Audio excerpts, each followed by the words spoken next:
ನಮಸ್ಕಾರ, ವಿಶೇಷ ಕಾರ್ಯಕ್ರಮಕ್ಕೆ ಸ್ವಾಗತ. ನಾನ್ ಶರ್ಮಿತಾ ಶೆಟ್ಟಿ. ಸಿದ್ದರಾಮಯ್ಯ ವಿರುದ್ಧ ಕೊಡಗಿನಲ್ಲಿ ಮೊಟ್ಟೆ ಎಸೆದು ಆಕ್ರೋಶ.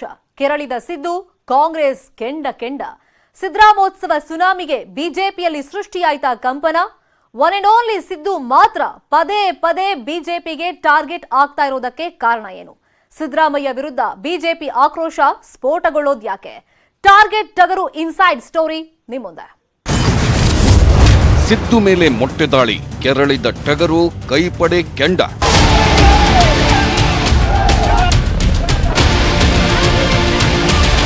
ಇವರು ಗಾಂಧಿನೇ ಹೊಡೆದಾಕಿದವರು ನನ್ ಬಿಡ್ತಾರ?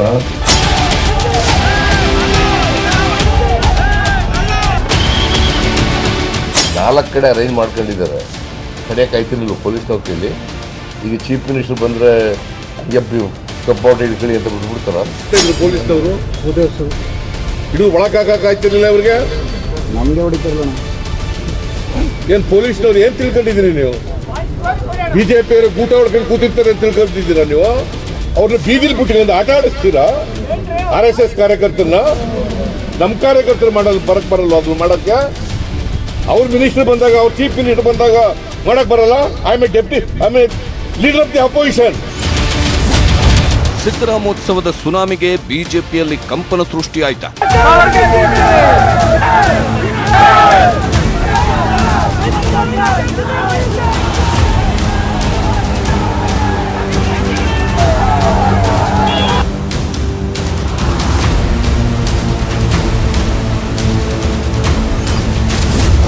ಒನ್ ಅಂಡ್ ಓನ್ಲಿ ಸಿದ್ದರಾಮಯ್ಯ ಬಿಜೆಪಿಗೆ ಟಾರ್ಗೆಟ್ ಆಗಿದ್ಯಾಕೆ?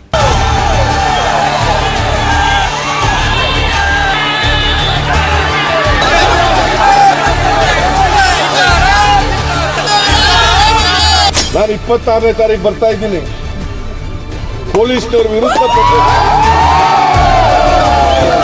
ಬಿಜೆಪಿಯವರು 100% ಮುಂದಿನ ಚುನಾವಣೆಯಲ್ಲಿ ಸೋಲದ ಗ್ಯಾರಂಟಿ. ಕೊಡಗಿನ 2 ಕ್ಷೇತ್ರಗಳಲ್ಲಿ ನಾವೇ ಗೆಲ್ತೀವಿ.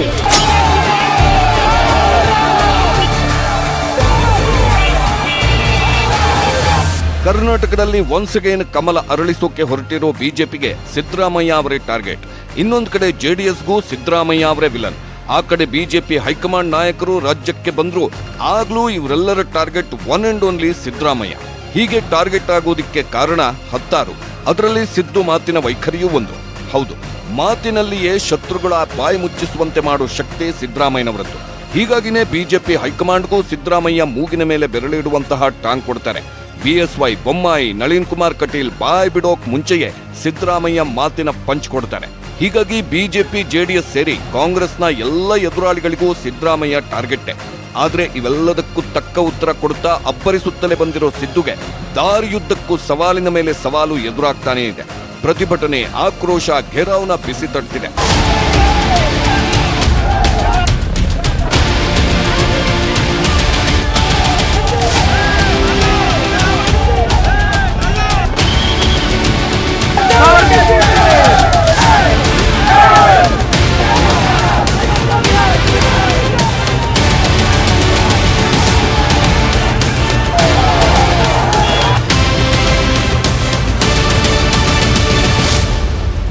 ಎಸ್, ಇದು ಈಗ ಸಿದ್ದರಾಮಯ್ಯಗೆ ತಟ್ಟಿರುವ ಪ್ರತಿಭಟನೆಯ ಬಿಸಿ. ಇದಕ್ಕೆ ಕಾರಣ ಟಿಪ್ಪು ವರ್ಸಸ್ ಸಾವರ್ಕರ್ ಫೈಟ್. ಬಹುಶಃ ನಿಮಗೂ ಗೊತ್ತಿದೆ, ರಾಜ್ಯದಲ್ಲಿ 75ನೇ ಸ್ವಾತಂತ್ರ್ಯ ಅಮೃತ ಮಹೋತ್ಸವದ ಸಂಭ್ರಮದಲ್ಲಿದ್ದ ಕರ್ನಾಟಕದಲ್ಲಿ ಶಾಂತಿ ಕದಡುವಂತೆ ಮಾಡಿದ್ದು ರಾಜಕೀಯ ಪಕ್ಷಗಳ ನಡುವಿನ ಟಿಪ್ಪು ವರ್ಸಸ್ ಸಾವರ್ಕರ್ ಫೈಟ್. ಶಿವಮೊಗ್ಗದಿಂದ ಶುರುವಾದ ಈ ವಿವಾದ ದಿನದಿಂದ ದಿನಕ್ಕೆ ತೀವ್ರ ಸ್ವರೂಪ ಪಡೆದುಕೊಳ್ಳುತ್ತಾನೆ ಹೋಯಿತು. ಅಷ್ಟೇ ಅಲ್ಲ, ಮೊನ್ನೆವರೆಗೆ ನಡೆಯುತ್ತಿದ್ದ ಟಿಪ್ಪು ವರ್ಸಸ್ ಸಾವರ್ಕರ್ ಫೈಟ್ ಈಗ ಸಿದ್ದು ವರ್ಸಸ್ ಬಿಜೆಪಿ ಫೈಟ್ ಆಗ್ತಾ ಹೋಗ್ತಿದೆ. ಯಾಕಂದ್ರೆ ಇದೀಗ ಟಿಪ್ಪು ವರ್ಸಸ್ ಸಾವರ್ಕರ್ ಫೈಟ್ ಕಾರಣಕ್ಕೇನೆ ಬಿಜೆಪಿ ಕಾರ್ಯಕರ್ತರ ಆಕ್ರೋಶಕ್ಕೆ ತುತ್ತಾಗಿದ್ದಾರೆ ಸಿದ್ದರಾಮಯ್ಯ. ಹೌದು, ಕೊಡಗು ಮತ್ತು ಚಿಕ್ಕಮಗಳೂರಿಗೆ ಬಂದಿದ್ದ ಸಿದ್ದರಾಮಯ್ಯಗೆ ಬಿಜೆಪಿ ಕಾರ್ಯಕರ್ತರು ಘೆರಾವ್ ಹಾಕಿದ್ದಲ್ಲದೆ ಗೋ ಬ್ಯಾಕ್ ಅಂತ ಕಪ್ಪು ಬಾವುಟ ಪ್ರದರ್ಶಿಸಿದ ಘಟನೆ ನಡೆದಿದೆ. ಕೊಡಗಿನಲ್ಲಂತೂ ಸಿದ್ದರಾಮಯ್ಯ ವಿರುದ್ಧ ಭಾರೀ ಆಕ್ರೋಶ ವ್ಯಕ್ತವಾಗಿದೆ. ಗುರುವಾರ ಕೊಡಗಿನಲ್ಲಿ ಸಿದ್ದರಾಮಯ್ಯ ಕಾರಿಗೆ ಘೆರಾವ್ ಹಾಕಿ ಪೇಪರ್ ಎಸೆದಿದ್ರು. ಕೊಡಗಿನ ತಿತಿಮತಿ ಬಳಿ ಸಿದ್ದರಾಮಯ್ಯ ಸಂಚರಿಸುವಾಗ ಕಾರನ್ನ ಅಡ್ಡಗಟ್ಟಿ ಮುತ್ತಿಗೆ ಯತ್ನ ಮಾಡಲಾಗಿತ್ತು. ಗೋ ಬ್ಯಾಕ್ ಎಂದು ಘೋಷಣೆ ಕೂಗಿದ್ರು. ಅಷ್ಟೇ ಅಲ್ಲದೆ ಸಾವರ್ಕರ್ ಫೋಟೋವನ್ನ ಮಡಚಿ ಸಿದ್ದರಾಮಯ್ಯನವರ ಕಾರಿನ ಮೇಲೆ ಎಸೆಯಲಾಗಿತ್ತು. ಮಡಿಕೇರಿಯ ಜನರಲ್ ತಿಮ್ಮಯ್ಯ ವೃತ್ತದಲ್ಲಿ ಸಿದ್ದರಾಮಯ್ಯ ಕಾರಿನ ಮೇಲೆ ಬಿಜೆಪಿ ಕಾರ್ಯಕರ್ತರು ಮೊಟ್ಟೆ ಎಸೆದಿದ್ರು. ಈ ತರ ಸಿದ್ದರಾಮಯ್ಯಗೆ ಪ್ರತಿಭಟನೆ ಬಿಸಿ ತಟ್ಟಿದ್ದು ಕೊಡಗಿನಲ್ಲಿ ಮಾತ್ರವಲ್ಲ, ಚಿಕ್ಕಮಗಳೂರಲ್ಲೂ ಟಗರಿಗೆ ಹೋದಲ್ಲಿ ಘೆರಾವ್ನ ಬಿಸಿ ತಟ್ಟಿತು. ಶುಕ್ರವಾರ ಚಿಕ್ಕಮಗಳೂರಿಗೆ ಹೋದ ಸಿದ್ದುವನ್ನ ಸ್ವಾಗತಿಸಿದ್ದೆ ಗೋ ಬ್ಯಾಕ್ ಧ್ವನಿ ಮತ್ತು ಕಪ್ಪು ಬಾವುಟ. ಹೀಗೆ ಬಿಜೆಪಿ ಕಾರ್ಯಕರ್ತರು ರೊಚ್ಚಿಗೆದ್ದು ಸಿದ್ದರಾಮಯ್ಯ ಹೋದಲ್ಲಿ ಕಾರು ಅಡ್ಡ ಹಾಕಲು ಘೆರಾವ್ ಹಾಕಲು ಕಾರಣವೂ ಇದೆ. ಆ ಕಾರಣ ಟಿಪ್ಪು ವರ್ಸಸ್ ಸಾವರ್ಕರ್ ಫೈಟ್ ವಿಚಾರದಲ್ಲಿ ಸಿದ್ದರಾಮಯ್ಯ ಕೊಟ್ಟಿದ್ದ ಒಂದು ಸ್ಟೇಟ್ಮೆಂಟ್. ಸಾವರ್ಕರ್ ಫೋಟೋ ಹಾಕಕ್ ಹೋದ್ರು. ಎಲ್ಲಿ ಹಾಕಕ್ ಹೋಗಿರೋದು? ಮುಸಲ್ಮಾನರ ಏರಿಯಾದಲ್ಲಿ ಹಾಕಕ್ ಹೋಗಿದ್ದಾರೆ. ಹಾಕೊಳ್ಳಿ, ನಮ್ದೇನ್ ತಕರಾರಿಲ್ಲ. ಬಿಜೆಪಿಯವರು ಯಾವ ಫೋಟೋನಾರು ಹಾಕೊಳ್ಳಿ. ಬಟ್ ಮುಸಲ್ಮಾನರ ಏರಿಯಾಕ್ಕೆ ಯಾಕೆ ಹಾಕ ಹೋಗಿದ್ರು? ಆಯ್ತು, ಅವ್ರು ಹಾಕಿದ್ರು. ಟಿಪ್ಪು ಸುಲ್ತಾನ್ ಫೋಟೋ ಯಾಕೆ ಬೇಡ ಅಂತಾರೆ? ಸಾವರ್ಕರ್ ಫೋಟೋ ಹಾಕಿದ್ರೆ ಟಿಪ್ಪು ಸುಲ್ತಾನ್ ಫೋಟೋನು ಹಾಕೊಳಕ್ ಬಿಡಬೇಕು ನೀವು. ಇದೊಂದು ಮಾತಿದೆಯಲ್ಲ, ಇದು ಬಿಜೆಪಿಯನ್ನ ಕೆರಳುವಂತೆ ಮಾಡಿದೆ. ಮುಸ್ಲಿಂ ಏರಿಯಾಗಳಲ್ಲಿ ಯಾಕೆ ಸಾವರ್ಕರ್ ಫೋಟೋ ಹಾಕಿದ್ರಿ ಅಂತ ಸಿದ್ದು ಕೇಳಿದ ಪ್ರಶ್ನೆ ಬಿಜೆಪಿ ಕಾರ್ಯಕರ್ತರನ್ನ ಕೆಂಡವನ್ನಾಗಿಸಿದೆ. ಆ ಏರಿಯಾ ಏನು ಪಾಕಿಸ್ತಾನದಲ್ಲಿದೆಯಾ, ಭಾರತದಲ್ಲಿ ಅಲ್ವಾ ಅನ್ನೋ ಪ್ರಶ್ನೆ ಏಳುವಂತೆ ಮಾಡಿದೆ. ಸಿದ್ದು ಈ ಹೇಳಿಕೆಯನ್ನ ಬಿಜೆಪಿ ಖಂಡಿಸಿತ್ತು. ಆದ್ರೆ ಇದೀಗ ಕೊಡಗಿಗೆ ಹೋದಾಗ ಸಿದ್ದುಗೆ ಬಿಜೆಪಿ ಕಾರ್ಯಕರ್ತರು ಘೆರಾವ್ ಹಾಕಿ ಮೊಟ್ಟೆ ಎಸೆಯುವಷ್ಟರ ಮಟ್ಟಿಗೆ ಆಕ್ರೋಶ ವ್ಯಕ್ತವಾಗ್ತಿದೆ. ಹೇಳಿ ಕೇಳಿ ಟಿಪ್ಪು ಅಂದ್ರೆ ಸಾಕು ಕೊಡಗಿನ ಜನ ಸಿಡಿದೇಳ್ತಾರೆ. ಆ ಸಿಟ್ಟಿಗೆ ಆಕ್ರೋಶ ಕಾರಣ ಟಿಪ್ಪು ಕೊಡಗಿನಲ್ಲಿ ನಡೆಸಿದ ನರಮೇಧ ಮತ್ತು ಮತಾಂತರ. ಈ ಎಲ್ಲ ಕಾರಣದಿಂದ ಕೊಡಗಿನ ಜನರು ಟಿಪ್ಪು ಅಂದ್ರೆ ಸಾಕು ಕೆರಳಿ ಕೆಂಡವಾಗ್ತಾರೆ. ಅದೇ ಟಿಪ್ಪುವನ್ನ ವಹಿಸಿಕೊಂಡು ಮಾತನಾಡಿದ್ದಕ್ಕೆ ಕೊಡಗು ಮತ್ತು ಚಿಕ್ಕಮಗಳೂರಿನಲ್ಲಿ ಸಿದ್ದು ವಿರುದ್ಧ ಆಕ್ರೋಶ ವ್ಯಕ್ತವಾಗಿದೆ ಅನ್ನೋದು ಒಂದು ವಾದ. ಆದ್ರೆ ಈ ಆಕ್ರೋಶ ಘೆರಾವ್ ಮೊಟ್ಟೆ ಎಸೆತಕ್ಕೆ ಬರೀ ಇದೇ ಕಾರಣ ಅಲ್ಲ, ಮತ್ತೊಂದು ಕಾರಣವೂ ಇದೆ. ಅದು ಟಾರ್ಗೆಟ್ ಸಿದ್ದು. ಸಹಜವಾಗಿ ಸಿದ್ದರಾಮಯ್ಯನವರು ಬಿಜೆಪಿ ಟಾರ್ಗೆಟ್ ಆಗೇ ಆಗ್ತಾರೆ. ಯಾಕಂದ್ರೆ ಈಗಾಗಲೇ ಅವರು ಅಹಿಂದ ನಾಯಕರು ಅಂತ ಅನ್ಬಿಟ್ಟು ಒಂದು 2 ದಶಕಗಳಿಂದ ಈ ಸಮುದಾಯಗಳನ್ನ ಸಂಘಟನೆ ಮಾಡ್ಕೊಂಡ್ ಬಂದಿರೋದಿರ್ಬೋದು, ಇಲ್ಲ ಅಂತಂದ್ರೆ ಅವರು ಸಾಮಾಜಿಕ ನ್ಯಾಯದ ಪ್ರತಿಪಾದನೆ ಮಾಡೋದ್ರಿಂದ ಒಂದು ದೊಡ್ಡ ಪೊಲಿಟಿಕಲ್ ಫೋರ್ಸ್ ಆಗಿ ಎಮರ್ಜ್ ಆಗಿರೋದ್ರಿಂದ ಸಹಜವಾಗಿ ಅದು ಬಿಜೆಪಿ ಅವ್ರಿಗೊಂದು ತಟ್ಟಿರುತ್ತೆ. ಹಂಗಾಗಿ ಸಿದ್ದರಾಮಯ್ಯನ ಟಾರ್ಗೆಟ್ ಮಾಡ್ಲೇಬೇಕಾಗುತ್ತೆ. ಯಾಕಂದ್ರೆ ಇದೇ ರಾಜಕಾರಣ, ಹಂಗಾಗಿ ಅವ್ರನ್ನ ಟಾರ್ಗೆಟ್ ಮಾಡೇ ಮಾಡ್ತಾರೆ. Yes, target Siddu. ಬಹುಶಃ ನಿಮ್ಗೆ ನೆನಪಿರಬಹುದು, ಚುನಾವಣೆ ಬಂತು ಅಂದಾಗ ಬಿಜೆಪಿ ಮತ್ತು ಜೆಡಿಎಸ್ನ ಪ್ರಮುಖ ಟಾರ್ಗೆಟ್ ಆಗ್ತಾ ಬಂದಿರೋದೇ ಸಿದ್ದು. 2018ರ ವಿಧಾನಸಭಾ ಚುನಾವಣೆಯಲ್ಲೂ ಬಿಜೆಪಿ ಮತ್ತು ಜೆಡಿಎಸ್ ನಾಯಕರು ಸಿದ್ದರಾಮಯ್ಯರನ್ನೇ ಟಾರ್ಗೆಟ್ ಮಾಡಿದ್ರು. ಡಿಕೆಶಿ, ಮಲ್ಲಿಕಾರ್ಜುನ್ ಖರ್ಗೆ, ಪರಮೇಶ್ವರ್ ಸೇರಿ ಬೇರೆ ಯಾವ ಕಾಂಗ್ರೆಸ್ ನಾಯಕರು ಸಿದ್ದರಾಮಯ್ಯನವರಷ್ಟು ಟಾರ್ಗೆಟ್ ಆಗಿಲ್ಲ, ಆಗ್ತಾನೂ ಇಲ್ಲ. ಎಲೆಕ್ಷನ್ ಅಂತ ಬಂದಾಗ ಸಿದ್ದುವೇ ಕಾಂಗ್ರೆಸ್ನ ಎಲ್ಲಾ ಎದುರಾಳಿಗಳ ಮೇನ್ ಟಾರ್ಗೆಟ್ ಆಗ್ತಾ ಬಂದಿದ್ದಾರೆ. ಒನ್ಸ್ ಅಗೈನ್ ಈಗಲೂ ಅವರೇ ಟಾರ್ಗೆಟ್ ಆಗಿದ್ದಾರೆ. ಹಾಗಾದ್ರೆ ಸಿದ್ದುವೇ ಯಾಕೆ ಬಿಜೆಪಿ ಟಾರ್ಗೆಟ್ ಅನ್ನೋ ಪ್ರಶ್ನೆಗೆ ಉತ್ತರ ಇಲ್ಲಿದೆ ನೋಡಿ. ಸಿದ್ದರಾಮಯ್ಯ ಬಿಜೆಪಿ ಮತ್ತು ಆರ್ಎಸ್ಎಸ್ನ ಬದ್ಧ ಸೈದ್ಧಾಂತಿಕ ವಿರೋಧಿ, ಇದರಲ್ಲಿ 2 ಮಾತೇ ಇಲ್ಲ. ಆರ್ಎಸ್ಎಸ್ನ ಸಿದ್ಧಾಂತಗಳಂದ್ರೆ ಸಿದ್ದುಗೆ ಅಲರ್ಜಿ. ಹಿಂದುತ್ವದ ಹೋರಾಟ ಅಂದ್ರೆ ಸಾಕು ಸಿದ್ದು ಸಿಡಿದೇಳ್ತಾರೆ. ಒಂದು ಸಣ್ಣ ಉದಾಹರಣೆ ಹೇಳೋದಾದ್ರೆ, ಇತ್ತೀಚೆಗೆ ಹಿಜಾಬ್ ವರ್ಸಸ್ ಕೇಸರಿ ಶಾಲು ಫೈಟ್ ರಾಜ್ಯದಲ್ಲಿ ಜೋರಾದಾಗ ಸಿದ್ದರಾಮಯ್ಯ ಹಿಜಾಬ್ ಪರ ಮಾತಾಡಿದ್ರು. ಆದ್ರೆ ಡಿಕೆಶಿ ಸೇರಿ ಬಹುತೇಕ ಕೈ ನಾಯಕರು ಈ ವಿಚಾರದಲ್ಲಿ ತಟಸ್ಥ ನಿಲುವು ಪ್ರದರ್ಶಿಸಿದ್ರು. ಇನ್ನೊಂದು ಕಾರಣ ಏನಂದ್ರೆ ಸಿದ್ದರಾಮಯ್ಯ ಮಾಸ್ ಲೀಡರ್ ಆಗಿರೋದು. ಎಸ್, ಸಿದ್ದರಾಮಯ್ಯ ಕರ್ನಾಟಕದ ಮಾಸ್ ಲೀಡರ್. ಮತ ಸೆಳೆಯುವ ವರ್ಚಸ್ಸಿದೆ. ಬಿಜೆಪಿಗೆ ಹೇಗೆ ಬಿಎಸ್ವೈ, ಜೆಡಿಎಸ್ಗೆ ದೇವೇಗೌಡರು ಇದ್ದಾರೋ ಅದೇ ತರ ಕಾಂಗ್ರೆಸ್ ಪಾಲಿಗೆ ಸಿದ್ದುನೇ ಸದ್ಯದ ಆಕ್ಸಿಜನ್. ಹಾಗಾಗಿ ಸಿದ್ದು ಬಿಜೆಪಿಯ ಟಾರ್ಗೆಟ್ ಆಗಿದ್ದಾರೆ. ಇನ್ನು ಕುರುಬ ಸಮುದಾಯ ಅಂತ ಬಂದಾಗ ಈ ಸಮುದಾಯದ ಪ್ರಶ್ನಾತೀತ ನಾಯಕ ಸಿದ್ದರಾಮಯ್ಯನವರೇ. ಇನ್ನು ದೇವರಾಜ ಅರಸು ನಂತರ ರಾಜ್ಯದಲ್ಲಿ 5 ವರ್ಷ ಯಾವುದೇ ಕಿರಿಕಿಲ್ಲದೆ ಸಂಪೂರ್ಣ ಅವಧಿ ಸಿಎಂ ಆಗಿರುವ ಹೆಗ್ಗಳಿಕೆಯೂ ಸಿದ್ದರಾಮಯ್ಯಗಿದೆ. ಆ ಕಾರಣಕ್ಕೂ ಟಾರ್ಗೆಟ್ ಆಗ್ತಿದ್ದಾರೆ. ಇನ್ನು ಅಹಿಂದ ಮತಗಳನ್ನ ಸೆಳೆಯುವ ಅತಿ ದೊಡ್ಡ ಶಕ್ತಿ ಸಿದ್ದು. ಅಹಿಂದ ಮತಗಳನ್ನ ಸೆಳೆಯಲು ಬಿಜೆಪಿ ಪ್ರಯತ್ನ ಪಟ್ಟಾಗಲೆಲ್ಲ ಸಿದ್ದು ಅಡ್ಡಗಾಲಾಗ್ತಿದ್ದಾರೆ. ಎಲ್ಲ ಕಾರಣದಿಂದ ಸಿದ್ದರಾಮಯ್ಯ ಚುನಾವಣೆ ಬಂದಾಗಲೆಲ್ಲ ಬಿಜೆಪಿಯ ಮೇನ್ ಟಾರ್ಗೆಟ್ ಆಗ್ತಾ ಬಂದಿದ್ದಾರೆ. ನೀವು ನೋಡಿ, ಬಿಜೆಪಿ ಎಷ್ಟು ಅಗ್ರೆಸಿವ್ ಆಗಿ ಇವರು ಬ್ಯಾಕ್ವರ್ಡ್ ಇರ್ಬೋದು, ಇಲ್ಲಾಂದ್ರೆ ಅಹಿಂದ ಅಂತ ಅನ್ಬಿಟ್ಟು, ಇಲ್ಲ ಮೈನಾರಿಟಿ ಅಂತ ಅನ್ಬಿಟ್ಟು, ಇಲ್ಲಾಂದ್ರೆ ಸಾಮಾಜಿಕ ನ್ಯಾಯದ ಪರವಾಗಿ ಪ್ರತಿಪಾದನೆ ಮಾಡ್ತಾರೆ. ಆಂಟಿ ಹಿಂದೂ ಸ್ಟೇಟ್ಮೆಂಟ್ ನ ಮಾಡಿದಾಗ ಅದನ್ನ ಎನ್ಕ್ಯಾಶ್ ಮಾಡ್ಕೊಂಡು ಬಿಜೆಪಿ ಬೆಳೆದಿರುವಂತ ಬಹಳಷ್ಟು ಉದಾಹರಣೆಗಳಿದಾವೆ. ಹಂಗಾಗಿ ಸೈದ್ಧಾಂತಿಕವಾಗಿ ಸಿದ್ದರಾಮಯ್ಯನವರು ಎಷ್ಟು ಗಟ್ಟಿಯಾಗಿ ಪ್ರತಿಪಾದನೆ ಮಾಡ್ತಾರೆ, ಅಷ್ಟೊಂದು ಬಿಜೆಪಿ ಅದರಿಂದ ಉಪಯೋಗ ಪಡೆಯೋಕೆ ಪ್ರಯತ್ನ ಪಡುತ್ತೆ. ಯಾಕಂತಂದ್ರೆ ಒಂದು ರಿಲಿಜಿಯಸ್ ಸೆಂಟಿಮೆಂಟ್ಸ್ ನ ಇಟ್ಕೊಂಡು ಮತ್ತೆ ರಿಲಿಜಿಯಸ್ ನ ಒಂದು ಎಮೋಷನಲ್ ಇಶ್ಯೂ ಆಗಿ ಮಾಡ್ಕೊಂಡು ಬಿಜೆಪಿ ಕಾಲದಿಂದ, ಹಂಗಾಗಿ ಸೈದ್ಧಾಂತಿಕವಾಗಿ ಸಿದ್ದರಾಮಯ್ಯನವರು ಎಷ್ಟು ಗಟ್ಟಿಯಾಗಿರ್ತಾರೋ ಇನ್ನಷ್ಟು ಜಾಸ್ತಿ ಗಟ್ಟಿಯಾಗಿ ಬಿಜೆಪಿ ಎಮರ್ಜ್ ಆಗಕ್ಕೆ ಅವಕಾಶ ಆಗುತ್ತೆ. ಸಿದ್ದರಾಮಯ್ಯ ಬಿಜೆಪಿ ಟಾರ್ಗೆಟ್ ಆಗೋದಿಕ್ಕೆ ಇಂತಹ ಹಲವು ಕಾರಣಗಳಿವೆ. ಆದ್ರೆ ಕೊಡಗಿನಲ್ಲಿ ಈ ದಾಳಿ ಆಗಿರುವ ಕಾರಣ, ಟಿಪ್ಪು ಪರವಿರುವ ಕಾರಣ ಈ ರೀತಿ ಆಕ್ರೋಶ ವ್ಯಕ್ತವಾಗಿದೆ ಅಂತಾನೂ ವಿಮರ್ಶೆ ಮಾಡಲಾಗ್ತಿದೆ. ಬಿಜೆಪಿ ನಾಯಕರು ಕೂಡ ಇದೇ ಕಾರಣವನ್ನೇ ಬೊಟ್ಟು ಮಾಡಿ ತೋರಿಸುತ್ತಿದ್ದಾರೆ. ಈ ರೀತಿ ಮತ್ತೆ ಇಲ್ಲಿ ಜಿಲ್ಲೆಯಲ್ಲಿ ಬೆಂಕಿ ಹಚ್ಚಲಿಕ್ಕೆ ಬಂದ ರೀತಿಯಲ್ಲಿ ಅವರ ಹೇಳಿಕೆಗಳು ಇತ್ತು. ಅದಕ್ಕೆ ಪ್ರತಿಭಟನೆ, ಪ್ರಜಾಪ್ರಭುತ್ವ ವ್ಯವಸ್ಥೆಯಲ್ಲಿ ಪ್ರತಿಭಟನೆ ಕಪ್ಪು ಬಾವುಟ ಹಿಡಿಯೋದು ಏನು ತಪ್ಪು? ಅದರಲ್ಲಿ ಏನೇ ಭದ್ರತೆ ಯಾರಿಗೆ ಕೊಟ್ಟರೂ ಸಹಿತ ಅದಕ್ಕೊಂದು ಇತಿಮಿತಿ ಇರ್ತದೆ. ಹಾಗಾಗಿ ಅದಕ್ಕೆಲ್ಲವೂ ಪೊಲೀಸರೇ ಮಾಡಿಸ್ತಾ ಇದ್ದಾರೆ, ಮುಖ್ಯಮಂತ್ರಿ ಮಾಡಿಸ್ತಾ ಇದ್ದಾರೆ, ಈ ರೀತಿ ಹೇಳೋದು ಸರಿಯಲ್ಲ. ಆ ರೀತಿ ಈಗ ಅವ್ರು ಪೊಲಿಟಿಕಲ್ ರೀಸನ್ನಕ್ಕೆ ಈಗ ಓಟ್ ತೊಗೋಬೇಕಲ್ಲ, ಅದಕ್ಕೆ ಆ ರೀತಿ ಹೇಳಿಕೆ ಕೊಡ್ತಾರೆ. ವಿಶೇಷವಾಗಿ ತುಷ್ಟೀಕರಣ ಮಾಡಿ ಓಟ್ ತೊಗೋಬೇಕಲ್ಲ, ಈ ರೀತಿ ಎಲ್ಲ ಹೇಳಿಕೆಗಳ ಸ್ಯಾಂಪಲ್ಸ್ ಇವು ಅಷ್ಟೇ. ಇವತ್ತು ಸಿದ್ದರಾಮಯ್ಯನವರು ಕೊಡಗಿಗೆ ಬರ್ತಾ ಇದ್ದಾರೆ ಅಂತಂದರೆ ಗೆರಾವ್ ಮಾಡ್ತಾರೆ, ಮೊಟ್ಟೆ ಬಿಸಾಡ್ತಾರೆ, ಅಥವಾ ಈ ರೀತಿ ಎಲ್ಲ ಒಂದು ಪರಿಸ್ಥಿತಿ ನಿರ್ಮಾಣ ಆಗುತ್ತೆ ಅಂದರೆ ಏನು ಕಾರಣ? ಇದನ್ನು ಸಿದ್ದರಾಮಯ್ಯನವರು ಆತ್ಮಾವಲೋಕನವನ್ನು ಮಾಡ್ಕೊಳ್ಬೇಕು. 2015ರಲ್ಲಿ ಟಿಪ್ಪು ಜಯಂತಿ ಮಾಡಿ ಅಂತ ಹೇಳ್ಬಿಟ್ಟು ಯಾರು ಬಂದು ಕೇಳ್ಕೊಂಡ್ರು? ಟಿಪ್ಪು ಬಗ್ಗೆ ಕೊಡಗಿನಲ್ಲಿ ಯಾವ ರೀತಿ ಅಭಿಪ್ರಾಯ ಇದೆ ಅನ್ನೋದು ಸಿದ್ದರಾಮಯ್ಯನವ್ರಿಗೆ ಗೊತ್ತಿಲ್ವಾ? ಕೊಡಗು ಮತ್ತು ಚಿಕ್ಕಮಗಳೂರಿನಲ್ಲಿ ಆಗಿರುವ ದಾಳಿ ವಿಚಾರವಾಗಿ ಸಿದ್ದರಾಮಯ್ಯ ಸಿಡಿದಿದ್ದಾರೆ. ಮಹಾತ್ಮ ಗಾಂಧೀಜಿಯನ್ನೇ ಕೊಂದವರು ನನ್ನನ್ನು ಬಿಡುತ್ತಾರಾ ಎಂದು ಪ್ರಶ್ನಿಸಿದ್ದಾರೆ. ಮೊಟ್ಟೆ ದಾಳಿ ಘೆರಾವ್ಗೆ ಸಿದ್ದರಾಮಯ್ಯ ಮತ್ತೆ ಖಂಡನೆ ವ್ಯಕ್ತಪಡಿಸಿದ್ದಾರೆ. ನನ್ನ ವಿರುದ್ಧದ ಪ್ರತಿಭಟನೆ ರಾಜ್ಯ ಸರ್ಕಾರ ಪ್ರಾಯೋಜಿತ, ಬಿಜೆಪಿಯವರು ಅಧಿಕಾರ ಕಳೆದುಕೊಳ್ಳುವ ಭೀತಿಯಲ್ಲಿ ಹತಾಶರಾಗಿದ್ದಾರೆ ಎಂದು ಕಿಡಿಕಾರಿದ್ದಾರೆ. There is no government at all in the government is dead. ನಿನ್ನೆ ತಿತ್ಮತಿನಲ್ಲಿ ಅವ್ರು ಯಾರೋ ಒಂದು 10 ಜನ ಇದ್ರು ಹುಡುಗರು, ಅವರು ಘೋಷಣೆ ಕೂಗ್ತಿದ್ರು. ಆಯಿತು, ಅದಾದಮೇಲೆ 4 ಕಡೆ ಅರೇಂಜ್ ಮಾಡ್ಕೊಂಡಿದ್ದಾರೆ. ತಡೆಯೋಕ್ಕಾಯ್ತಿರಲಿಲ್ಲ ಪೊಲೀಸ್ನವ್ರ ಕೈಲಿ.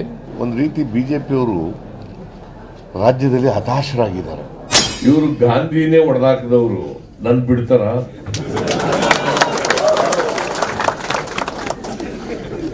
ಗಾಂಧಿನೇ ಕೊಂದಾಕ್ಬಿಡ್ರಲ್ಲಪ್ಪ. ಆ ಗೋಡ್ಸೆ ಅಂತ ಒಬ್ಬ ಗುಂಡಿಟ್ಟು ಕೊಂದು ಬಿಡ್ತಾರೆ ಗಾಂಧಿನ.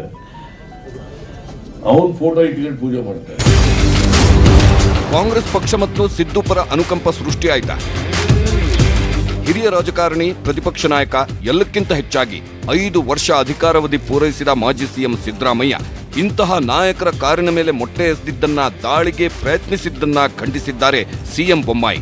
ಮಾಜಿ ಸಿಎಂ ಕುಮಾರಸ್ವಾಮಿನೂ ಖಂಡಿಸಿದ್ದಾರೆ. ಹಾಗಾದ್ರೆ ಸಿದ್ದು ಮೇಲಾದ ಈ ದಾಳಿಯಿಂದ ಅನುಕಂಪ ಸೃಷ್ಟಿಯಾಯ್ತಾ ಅನ್ನೋ ಪ್ರಶ್ನೆ ಏಳಬಹುದು. ಈ ಕುರಿತಂತೆ ರಾಜಕೀಯ ವಿಶ್ಲೇಷಕರು ಈ ಬಗ್ಗೆ ಏನಂತಾರೆ ಕೇಳೋಣ. ಇದನ್ನು ಬಿಜೆಪಿಯವರಿಂದ ಹಿಡಿದು ಬಿಜೆಪಿಯ ಮುಖ್ಯಮಂತ್ರಿಗಳು ಮತ್ತು ಇತರೆ ಮಂತ್ರಿಗಳು ಎಲ್ಲರೂ ಅದನ್ನ ಖಂಡಿಸಿರುವುದನ್ನ, ಅಥವಾ ಅದು ಸರಿಯಲ್ಲ ಎಂತಕ್ಕಂತ ಹೇಳಿರೋದ್ರಿಂದ ಅದು ಒಂದು ರೀತಿಯಲ್ಲಿ ನ್ಯೂಟ್ರಲೈಸ್ ಆಗುತ್ತೆ ಅಂತಕ್ಕಂಥದ್ದು ಒಂದು ರೀತಿಯಲ್ಲಿ ಬ್ಯಾಲೆನ್ಸಿಂಗ್ ಆಕ್ಟ್ ಆಗುತ್ತೆ. ಇದರಿಂದ ಕಾಂಗ್ರೆಸ್ ಪಕ್ಷಕ್ಕೆ ಒಂದು ರೀತಿ ಅನುಕಂಪ ಸಿಗುತ್ತೆ. ಆದ್ರೆ ಇದು ಮತದ ರೀತಿಯಲ್ಲಿ ಪರಿಣಾಮ ಆಗುತ್ತೆ ಅಥವಾ ಕಾಂಗ್ರೆಸ್ಗೆ ಭರ್ಜರಿ ಒಂದು ಬೆಂಬಲವನ್ನ ಕೊಡುತ್ತೆ. ಜನರಲ್ಲಿ ಮತ ನೀಡುವಾಗ ಈ ಒಂದು ಭಾವನೆಗಳು ಅವರ ಮನಸ್ಸಿನಲ್ಲಿ ಸದಾ ಸದಾ ನೆಲೆಯಿರುತ್ತವೆ ಅಂತಕ್ಕಂಥದ್ದನ್ನ ನಾವು ಊಹೆ ಮಾಡ್ಲಿಕ್ಕೆ ಸಾಧ್ಯ ಇಲ್ಲ. ಕಾರಣ ಏನಪ್ಪಾ ಅಂದ್ರೆ ಇದು ಸಹಾನುಭೂತಿ ಅಷ್ಟೇ. ತಕ್ಷಣಕ್ಕೆ ಅನುಕಂಪ ಸೃಷ್ಟಿಯಾಗಿರೋದು ನಿಜವೇ ಆಗಿದ್ರು ಇದೇ ಅನುಕಂಪ ಮತವಾಗಿ ಪರಿವರ್ತನೆ ಆಗಲ್ಲ ಅನ್ನೋದು ರಾಜಕೀಯ ವಿಶ್ಲೇಷಕರ ಅಭಿಪ್ರಾಯ. ಇನ್ನು ಕೊಡಗಿನಲ್ಲಿ ಸಿದ್ದರಾಮಯ್ಯ ಕಾರಿನಲ್ಲಿ ಹೋಗ್ತಿರುವಾಗ ಪ್ರತಿಭಟನಾಕಾರರು ಕಿಟಕಿ ಬಳಿ ಬಂದು ಪೇಪರ್ಗಳನ್ನ ಹಾಕ್ತಿರುವ ದೃಶ್ಯವನ್ನ ನೀವು ನೋಡಿರಬಹುದು. ಘೆರಾವ್ ಹಾಕ್ತಿದ್ದಾರೆ, ಪ್ರತಿಭಟನಾಕಾರರು ಇದ್ದಾರೆ ಅಲ್ಲಿ ಅಂದಾಗ ಕಾರಿನ ಕಿಟಕಿ ಇಳಿಸಿಕೊಂಡು ಸಿದ್ದರಾಮಯ್ಯ ಪ್ರಯಾಣಿಸಿದ್ದು ಯಾಕೆ ಅನ್ನೋ ಪ್ರಶ್ನೆಯು ಸಹಜವಾಗಿ ಹುಟ್ಕೊಳ್ಳುತ್ತೆ. ಪೊಲೀಸ್ ಭದ್ರತೆ ಪರೀಕ್ಷೆಗಾಗಿ ಪ್ರತಿಭಟನಾಕಾರರಿಗೆ ಪ್ರಚೋದನೆ ಕೊಡಲೆಂದೇ ಸಿದ್ದು ಕಾರಿನ ಕಿಟಕಿ ಇಳಿಸಿಕೊಂಡು ಹೋದ್ರು ಅನ್ನೋ ಆರೋಪವೂ ಇದೆ. ಯಾಕಂದ್ರೆ ಈ ಘಟನೆ ಬೆನ್ನಲ್ಲೇ ಸಿದ್ದರಾಮಯ್ಯ ಪೊಲೀಸರ ವಿರುದ್ಧವೂ ಕಿಡಿಕಾರಿದ್ರು, ಸರ್ಕಾರವನ್ನೂ ತರಾಟೆಗೆ ತೆಗೆದುಕೊಂಡಿದ್ರು. ಆದ್ರೆ ಒಬ್ಬ ಮಾಜಿ ಸಿಎಂ ಆಗಿ ಕಾರಿನ ಕಿಟಕಿ ಇಳಿಸಿಕೊಂಡು ಹೋಗಿದ್ದು ಸರಿಯಲ್ಲ ಅನ್ನೋದು ರಾಜಕೀಯ ವಿಶ್ಲೇಷಕರ ಅಭಿಪ್ರಾಯ. ಕಿಟಕಿ ಹಾಕಿದ್ರೆ ಇದೆಲ್ಲವನ್ನು ತಡೆಯಬಹುದಿತ್ತು, ಅವ್ರ ಪಾಡಿಗೆ ಹೋಗಬಹುದಿತ್ತು. ಯಾಕಂದ್ರೆ ಅಲ್ಲಿ ಅವರು ಪ್ರತಿಭಟನಾಕಾರರು ಅವರ ಕಾರಿನ ಕಿಟಕಿಯ ಒಳಗೆ ಅವ್ರ ಕಿಟಕಿ ತೆಗೆದ್ರಿಂದ ಅದರೊಳಗೆ ತಮ್ಮ ಈ ಪಕ್ಷದ ಸಾವರ್ಕರ್ ಅವರ ಭಾವಚಿತ್ರ ಅದನ್ನ ಹಾಕ್ತಾರೆ. ಅಂದ್ರೆ ಏನಾಯ್ತು, ಒಂದು ರೀತಿಯಲ್ಲಿ ಕಿಟಕಿ ಮುಚ್ಚದೇ ಇರುವುದು ಅಲ್ಪ ಮಟ್ಟಿನ ಪ್ರಚೋದನೆಗೆ ಅವಕಾಶ ನೀಡಿದಂತೆ ಕಾಣುತ್ತಿದೆ ಅಂತಕ್ಕಂಥದ್ದನ್ನ ನಾವು ಆದ್ರೂ ವಿಶ್ಲೇಷಿಸಬಹುದು. ಚುನಾವಣೆಯಲ್ಲಿ ಈ ಅನುಕಂಪ ಮತವಾಗಿ ಪರಿವರ್ತನೆ ಆಗುತ್ತೋ ಬಿಡುತ್ತೋ ಗೊತ್ತಿಲ್ಲ. ಆದ್ರೆ ಇದೇ ವಿಷಯವನ್ನೇ ಇಟ್ಟುಕೊಂಡು ಕೈಪಡೆ ಬೀದಿಗಿಳಿದಿದೆ, ಸರ್ಕಾರದ ವಿರುದ್ಧ ಪ್ರತಿಭಟಿಸುತ್ತಿದೆ.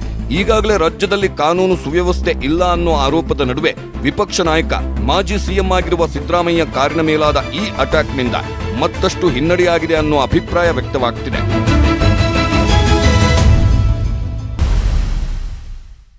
ಕೊಡಗಿನಲ್ಲಿ ಆಗಿರುವ ಅಟ್ಯಾಕ್ಗೆ ಸಿದ್ದರಾಮಯ್ಯ ಸಿಡಿದೆದ್ದಿದ್ದಾರೆ. ಪೊಲೀಸರ ಮೇಲೆಯೂ ಕಿಡಿಕಾರಿದ್ದಾರೆ. ಈ ಕಡೆ ಬಿಜೆಪಿ ಸರ್ಕಾರದ ವಿರುದ್ಧವೂ ಆಕ್ರೋಶ ಹೊರಹಾಕಿದ್ದಾರೆ. ಅಷ್ಟೇ ಅಲ್ಲ, ಇದೇ 26ನೇ ತಾರೀಕು ಕೊಡಗಿನಲ್ಲಿ ಎಸ್ಪಿ ಕಚೇರಿಗೆ ಮುತ್ತಿಗೆ ಹಾಕೋ ಸವಾಲ್ ಹಾಕಿದ್ದಾರೆ. ಹಾಗಾದ್ರೆ ಇದೇ ವಿಷಯವನ್ನ ಇಟ್ಕೊಂಡು ಸಿದ್ದು ರಾಜಕೀಯವಾಗಿ ಲಾಭ ಪಡಿತಾರಾ? ಇದರಿಂದ ಪಕ್ಷಕ್ಕೆ ಲಾಭ ಇದೆಯಾ? ಬಿಜೆಪಿ ಸರ್ಕಾರಕ್ಕೆ ಆಗಿರುವ ಎಫೆಕ್ಟ್ ಏನು? ಎಲ್ಲದಕ್ಕೂ ಉತ್ತರ ನಿಮ್ಮ ಮುಂದೆ.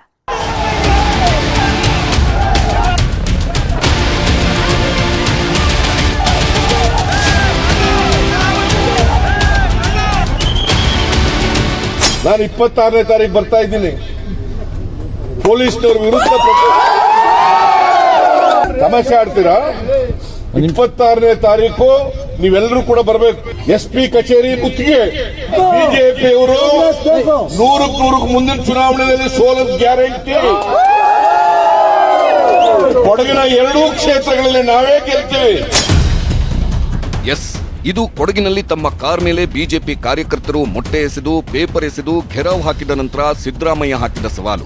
ಸಿದ್ದರಾಮಯ್ಯ ಈ ಸವಾಲನ್ನು ಕೇಳಿದಾಗ ನೆನಪಾಗೋದು 2010ರಲ್ಲಿ ನಡೆದ ಬಳ್ಳಾರಿ ಪಾದಯಾತ್ರೆ. ಅಂದು ರಾಜ್ಯದಲ್ಲಿ ಬಿಜೆಪಿ ಸರ್ಕಾರ ಆಡಳಿತದಲ್ಲಿತ್ತು. ಬಳ್ಳಾರಿ ಗಣಿಧಣಿಗಳ ವಿರುದ್ಧ ವಿಧಾನಸಭೆಯಲ್ಲಿ ಸಿದ್ದರಾಮಯ್ಯ ಅಂದು ಧ್ವನಿ ಎತ್ತಿದಾಗ ತಾಕತ್ತಿದ್ದರೆ ಬಳ್ಳಾರಿಗೆ ಬನ್ನಿ ಅಂತ ರೆಡ್ಡಿ ಬ್ರದರ್ಸ್ ಸವಾಲು ಹಾಕಿದ್ರು. ರೆಡ್ಡಿಗಳ ಸವಾಲನ್ನ ಭುಜತಟ್ಟಿ ಸ್ವೀಕರಿಸಿದ್ದ ಸಿದ್ದು 2010 ಜುಲೈ 25ರಂದು ಬಳ್ಳಾರಿ ಚಲೋ ಪಾದಯಾತ್ರೆ ನಡೆಸಿದ್ರು. ಸಿದ್ದು ನೇತೃತ್ವದಲ್ಲಿ ನಡೆದ ಈ ಪಾದಯಾತ್ರೆ ರಾಜ್ಯ ರಾಜಕೀಯದಲ್ಲಿ ಸಂಚಲನ ಮೂಡಿಸಿತ್ತು. ಇದರಿಂದ ಸಿದ್ದು ವರ್ಚಸ್ಸು ಹೆಚ್ಚಾಗಿದ್ದಲ್ಲದೆ 2013ರಲ್ಲಿ ಕಾಂಗ್ರೆಸ್ ಅಧಿಕಾರಕ್ಕೆ ಏರಲು ಈ ಪಾದಯಾತ್ರೆ ಏಣಿಯಾಗಿದ್ದನ್ನ ಇಲ್ಲಿ ನೆನಪಿಸಿಕೊಳ್ಳಬಹುದು. ಇದೀಗ ಅದೇ ಸಿದ್ದು ಕೊಡಗಿನಲ್ಲಿ ಆಗಿರುವ ದಾಳಿ ವಿರುದ್ಧ ಸಿಡಿದೆದ್ದಿದ್ದಾರೆ. ಪ್ರತಿಭಟನೆ ನಡೆಸಿ ಎಸ್ಪಿ ಕಚೇರಿಗೆ ಮುತ್ತಿಗೆ ಹಾಕುವ ಸವಾಲು ಹಾಕಿದ್ದಾರೆ. ಕೊಡಗಿನಲ್ಲಿ ಹೀಗೆ ಆಗಿರುವ ದಾಳಿಯಿಂದ ರಾಜಕೀಯವಾಗಿ ಸಿದ್ದರಾಮಯ್ಯನವರಿಗೆ ಎಷ್ಟು ಲಾಭವಾಗುತ್ತೋ ಬಿಡುತ್ತೋ ಗೊತ್ತಿಲ್ಲ. ಆದರೆ ಇದರಿಂದ ಬಿಜೆಪಿ ಸರ್ಕಾರದ ವರ್ಚಸ್ಸಿಗೆ ಧಕ್ಕೆ ಆಗಲಿದೆ ಅಂತಾರೆ ಹಿರಿಯ ಪತ್ರಕರ್ತರಾದ ಶಿವಕುಮಾರ್. ಸಿದ್ದರಾಮಯ್ಯನವ್ರದ್ದು ಸೋಷಿಯಲ್ ಬೇಸ್ ಏನಿದೆ ಅದು ಫರ್ದರ್ ಕನ್ಸಾಲಿಡೇಷನ್ ಆಗುತ್ತೆ. ಬೇರೆ ಸೆಗ್ಮೆಂಟ್ ಜನ ಬರ್ದೇ ಹೋಗ್ಬೋದು ಅಲ್ಲಿಗೆ. ಯಾಕಂತಂದ್ರೆ ಈ ಬೆಳವಣಿಗೆಗಳಿಂದ ಬೇರೆ ಸೆಗ್ಮೆಂಟ್ ಜನ ಬರ್ದೇ ಹೋಗ್ಬೋದು. ಆದ್ರೆ ಸಿದ್ದರಾಮಯ್ಯನಿಗೆ ಏನು ಒಪ್ಪಿದ್ದಂತ ಜನ ಏನು ಡಿಸ್ಇಂಟಿಗ್ರೇಟ್ ಆಗಿ ಫ್ರಾಗ್ಮೆಂಟ್ ಆಗಿದ್ರು, ಅವರು ಈ ಡೆವಲಪ್ಮೆಂಟ್ಸ್ ಇಂದ ಫರ್ದರ್ ಒಗ್ಗೂಡಿ ಅವ್ರಿಗೊಂದು ಶಕ್ತಿಯಾಗಿ ರೂಪುಗೊಳ್ಳೋದ್ರಲ್ಲಿ ಅನುಮಾನನೇ ಪಡಂಗಿಲ್ಲ. ಇದ್ರ ಇಂಪ್ಯಾಕ್ಟ್ ಯಾವಾಗ ಆಗುತ್ತೆ ಅಂತಂದ್ರೆ ಬಹಳ ಅಗ್ರೆಸಿವ್ ಆಗಿ ಜನ ಮಾತಾಡದಿರ್ಬೋದು. They are very passive observers. ಹಂಗಾಗಿ ಅವರು ಕಾಯ್ತಾ ಇರ್ತಾರೆ. ಆ ಒಂದು ಸಮಯ ಬಂದಾಗ ಅದನ್ನ ಎಕ್ಸ್ಪ್ರೆಸ್ ಮಾಡ್ತಾರೆ. ಅಕಸ್ಮಾತ್ ಏನಾದ್ರೂ ಇದೇ ಟ್ರೆಂಡ್ ಮುಂದುವರೆದ್ರೆ ಅದು ಸರ್ಕಾರಕ್ಕೆ ಡೆಫಿನೆಟ್ ಆಗಿ ಮಾರ್ಕ್ ಆಗುತ್ತೆ ಹೊರತು ಅದೇನು ಲಾಭ ಅಂತೂ ಆಗೋದಿಲ್ಲ. ಯಾಕಂದ್ರೆ ಒಂದು ಲಾಲೆಸ್ನೆಸ್ ಒಂದ್ ಕಡೆ ಕ್ರಿಯೇಟ್ ಆಗ್ತಾ ಇದೆ, ಇನ್ನೊಂದ್ ಕಡೆ ರಿಲಿಜಿಯಸ್ ಸೆಂಟಿಮೆಂಟ್ಸ್ ಇಂದ ಡಿವೈಡ್ ಆಗೋದು, ಇನ್ನೊಂದು ಪೊಲಿಟಿಕಲಿ ಡಿವೈಡ್ ಆಗೋದು. ಕರ್ನಾಟಕದಲ್ಲಿರುವಂತಹ ಕೋರ್ ಇಶ್ಯೂಸ್ ನಾವು ಮರೆತು, ಸೋಷಿಯಲ್ ಇಶ್ಯೂಸ್ ನ ಮರೆತು ಈ ತರದ ಒಂದು ಟ್ರೈಬಲ್ ಇಶ್ಯೂಸ್ ಅಲ್ಲಿ ಇವತ್ತು ಸರ್ಕಾರ ಕೆಟ್ಟ ಹೆಸರು ತಗೊಳ್ಳೋ ಅಂತ ಎಲ್ಲಾ ಅವಕಾಶ ಇರುತ್ತೆ. ಅವರೇನೇ ಎಚ್ಚೆತ್ಕೊಂಡು ಹೋದ್ರೆ ಸರ್ಕಾರ ಕೆಟ್ಟ ಹೆಸರು ಖಚಿತವಾಗಿ ಬರುತ್ತೆ. ಎಸ್, ಇದು ಹಿರಿಯ ಪತ್ರಕರ್ತರಾದ ಶಿವಕುಮಾರ್ ಅವರ ಅಭಿಪ್ರಾಯ. ಆದ್ರೆ ಒಂದಂತೂ ನಿಜ, ಕೆಲ ಬಿಜೆಪಿ ನಾಯಕರು ಸಿದ್ದರಾಮಯ್ಯ ಕಾರಿನ ಮೇಲಾದ ಈ ದಾಳಿಯನ್ನ ಖಂಡಿಸುವ ಬದಲಾಗಿ ವಹಿಸಿಕೊಂಡು ಮಾತಾಡಿದ್ದಾರೆ ಹೊರತು ಸರ್ಕಾರದ ಮಟ್ಟದಲ್ಲಿ ಸಚಿವರು ಸಿಎಂ ಈ ಘಟನೆಯನ್ನ ಖಂಡಿಸಿದ್ದಾರೆ. ಆದರೂ ಕಾಂಗ್ರೆಸ್ ಕಾರ್ಯಕರ್ತರು ಸರ್ಕಾರದ ವಿರುದ್ಧ ಸಿಡಿದೆದ್ದು ಪ್ರತಿಭಟನೆ ನಡೆಸುತ್ತಿದ್ದಾರೆ. ಕೊಡಗು ಮತ್ತು ಚಿಕ್ಕಮಗಳೂರಿನಲ್ಲಿ ನಡೆದ ಈ ಘಟನೆ ಹಿಂದೆ ಬಿಜೆಪಿ ನಾಯಕರ ಪಿತೂರಿ ಇದೆ ಅನ್ನೋದು ಕೈ ಆರೋಪ. ಸಿದ್ದರಾಮಯ್ಯರನ್ನ ಟಾರ್ಗೆಟ್ ಮಾಡಿಕೊಂಡೇ ಈ ದಾಳಿ ಮಾಡಲಾಗ್ತಿದೆ ಎಂಬುದು ಕೈಪಡೆಯ ಆಕ್ರೋಶ. ಹಾಗಾದ್ರೆ ಸಿದ್ದು ಪವರ್ ಬಿಜೆಪಿಯನ್ನ ಕಂಗೆಡಿಸಿದ್ಯಾ? ರಾಜಕೀಯದಲ್ಲಿ ಸಿದ್ದು ಪವರ್ ಎಂಥದ್ದು ನೋಡೋಣ ಬನ್ನಿ. 2005ರಲ್ಲಿ ಜೆಡಿಎಸ್ನಲ್ಲಿ ಇದ್ದುಕೊಂಡೇ ಅಹಿಂದ ಸಮಾವೇಶ ನಡೆಸಿ ರಾಜಕೀಯ ಸಂಚಲನ ಮೂಡಿಸಿದ್ರು ಸಿದ್ದರಾಮಯ್ಯ. ನಂತರ ಜೆಡಿಎಸ್ನಿಂದ ಉಚ್ಚಾಟನೆಗೊಂಡು ಕಾಂಗ್ರೆಸ್ಗೆ ಕಾಲಿಟ್ರು. ಹೀಗೆ ಜೆಡಿಎಸ್ನಿಂದ ಕಾಂಗ್ರೆಸ್ಗೆ ಬಂದ ಸಿದ್ದರಾಮಯ್ಯ ಮೂಲ ಕಾಂಗ್ರೆಸ್ನಲ್ಲಿ ಘಟಾನುಘಟಿ ನಾಯಕರಿದ್ರೂ ಕೂಡ ಹೈಕಮಾಂಡ್ ಮಟ್ಟದಲ್ಲಿ ವರ್ಚಸ್ಸು ಬೆಳೆಸಿಕೊಂಡು ರಾಜ್ಯ ಕೈಪಡೆಯ ಬಲಿಷ್ಠ ನಾಯಕರಾಗಿ ಬೆಳೆದ್ರು. 2010ರಲ್ಲಿ ಬಳ್ಳಾರಿ ಪಾದಯಾತ್ರೆ ಮೂಲಕ ಇಡೀ ರಾಜ್ಯದಲ್ಲಿ ಸಂಚಲನ ಮೂಡಿಸಿದ್ದನ್ನಂತೂ ಮರೆಯುವಂತಿಲ್ಲ. ಹೀಗೆ ಹೋರಾಟದ ಮೂಲಕ ಇಡೀ ರಾಜ್ಯವನ್ನ ಸುತ್ತುವ ಮೂಲಕ 2013ರ ವಿಧಾನಸಭೆ ಚುನಾವಣೆಯಲ್ಲಿ ಕಾಂಗ್ರೆಸ್ ಗೆದ್ದು ಅಧಿಕಾರ ಹಿಡಿದಾಗ ಸಿದ್ದರಾಮಯ್ಯನವರೇ ಸಿಎಂ ಆದ್ರು. ಸಿಎಂ ಆಗಿ 5 ವರ್ಷ ಅವಧಿಯನ್ನ ಪೂರೈಸಿದ್ರು. ದೇವರಾಜ್ ಅರಸು ಬಳಿಕ ರಾಜ್ಯದಲ್ಲಿ 5 ವರ್ಷ ಆಡಳಿತ ನಡೆಸಿದ ಹೆಗ್ಗಳಿಕೆ ಸಿದ್ದರಾಮಯ್ಯನವರದ್ದು. ಇನ್ನು ಮೊನ್ನೆ ನಡೆದ ಸಿದ್ದರಾಮೋತ್ಸವದಲ್ಲಿ 10 ಲಕ್ಷಕ್ಕಿಂತಲೂ ಹೆಚ್ಚು ಜನ ಸೇರಿದ್ರು. ಸಿದ್ದು ಪವರ್ ಎಂಥದ್ದು ಅನ್ನೋದಕ್ಕೆ ಈ ಜನಸಾಗರವೇ ಸಾಕ್ಷಿಯಾಗಿತ್ತು. ಸಿದ್ದರಾಮೋತ್ಸವದ ಹೆಸರಲ್ಲಿ ಕಾಂಗ್ರೆಸ್ ಮಾಡಿದ ಶಕ್ತಿ ಪ್ರದರ್ಶನ ರಾಜ್ಯ ಬಿಜೆಪಿಯನ್ನ ಆತಂಕಕ್ಕೆ ತಳ್ಳಿರೋದು ಸುಳ್ಳಲ್ಲ. ಸಿದ್ದು ವರ್ಚಸ್ಸು ಕಾಂಗ್ರೆಸ್ನ ನಾಗಾಲೋಟವನ್ನ ನೋಡಿಯೇ ಬಿಜೆಪಿ ಹೈಕಮಾಂಡ್ ಒನ್ಸ್ ಅಗೈನ್ ಯಡಿಯೂರಪ್ಪನವರನ್ನ ಕಂಬ್ಯಾಕ್ ಮಾಡಲು ಪ್ಲಾನ್ ಮಾಡಿ ಸಂಸದೀಯ ಮಂಡಳಿಯಲ್ಲಿ ಸ್ಥಾನ ಕೊಟ್ಟಿದೆ ಅಂತಾನೂ ಹೇಳಲಾಗ್ತಿದೆ. ಹೀಗೆ ಟಗರು ಪವರು ರಾಜ್ಯ ಬಿಜೆಪಿಗೆ ಅತಿ ದೊಡ್ಡ ಸವಾಲಾಗ್ತಾ ಇದೆ. ಹೀಗಾಗಿನೇ ಸಿದ್ದು ಬಿಜೆಪಿಗೆ ಟಾರ್ಗೆಟ್ ಆಗ್ತಿದ್ದಾರೆ ಅನ್ನೋ ಮಾತುಗಳು ಹರಿದಾಡ್ತಿದೆ. ಇನ್ನು ಸಿದ್ದರಾಮಯ್ಯನವರ ಕ್ಲೀನ್ ಇಮೇಜ್, ಬೆನ್ನ ಹಿಂದೆ ಇರುವ 5 ವರ್ಷ ಆಡಳಿತ ನಡೆಸಿದ ಗರಿ, ಸರಣಿ ಭಾಗ್ಯಗಳ ಸರಪಳಿ, ಅಹಿಂದ ಶಕ್ತಿ, ಕುರುಬ ಸಮುದಾಯ ತೋಳ್ಬಲ ಇವೆಲ್ಲ ಇರೋದ್ರಿಂದ ಬಿಜೆಪಿಗೆ ಸಿದ್ದರಾಮಯ್ಯರನ್ನ ಟಾರ್ಗೆಟ್ ಮಾಡೋದು ಕೂಡ ದೊಡ್ಡ ಸವಾಲು.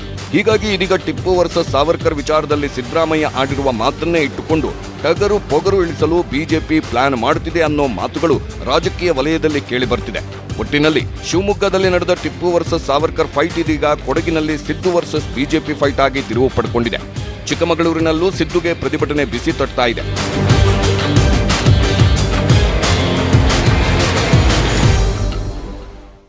ಚುನಾವಣೆ ಬಂದಾಗ ಬಿಜೆಪಿ ಟಾರ್ಗೆಟ್ ಟಗರು ಅಸ್ತ್ರ ಪ್ರಯೋಗಿಸ್ತಾ ಬಂದಿದೆ. ರಾಜಕೀಯದಲ್ಲಿ ಇದು ಸಹಜ. ಆದ್ರೆ ಕೊಡಗಿನಲ್ಲಿ ಆಗಿರೋ ಘಟನೆ ಸರಿಯಲ್ಲ ಅನ್ನೋದು ಸಾರ್ವಜನಿಕವಾಗಿ ವ್ಯಕ್ತವಾಗ್ತಿರುವಂತ ಅಭಿಪ್ರಾಯ.